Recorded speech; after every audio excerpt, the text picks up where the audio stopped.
కనిపిస్తుంది. ఇక ఈ కొనాకు కూర్చొని వచ్చారు. నేను దాంట్లో దుంపుతుంది ఎందుకబ్బా అని చూస్తాను. ఎంత కూడా తిరగదు కదా. బట్టలారాయి హాయ్ ఫ్రెండ్స్, మా ఇంటి ఊర్లోకి అయితే కోతులు అయితే వచ్చినాయి. మంకీలు చూడండి. మా అవ్వ వాళ్ళ ఇంటికాడ అయితే జంపాల చెట్టు ఉంది, ఎర్ర జంపాల చెట్టు. అన్నీ తిన్న ప్రయత్నం అప్పుడు 2 పండ్లు తిన్నది, ఇప్పుడు ఇంకో పండు తింటుంది చూడండి ఫ్రెండ్స్. మొన్న పెద్ద కోత వచ్చింది.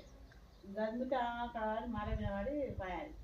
అని ఓగతకి వెళ్ళి ఎట్లా వచ్చిందో ఏమో ఇతల ఊర్లోకి వెళ్ళి వచ్చిండే, రోడ్డు మీదకి వెళ్ళి వచ్చినదే. ఇది ఒక్కటే వచ్చిందే ఇంకా ఉండే ఇంకా వస్తున్నాయి. ఓకేనా ఫ్రెండ్స్, లైక్ చేయండి, షేర్ చేయండి, మా ఛానల్ నచ్చింది సబ్స్క్రైబ్ చేసుకోండి. Bye friends.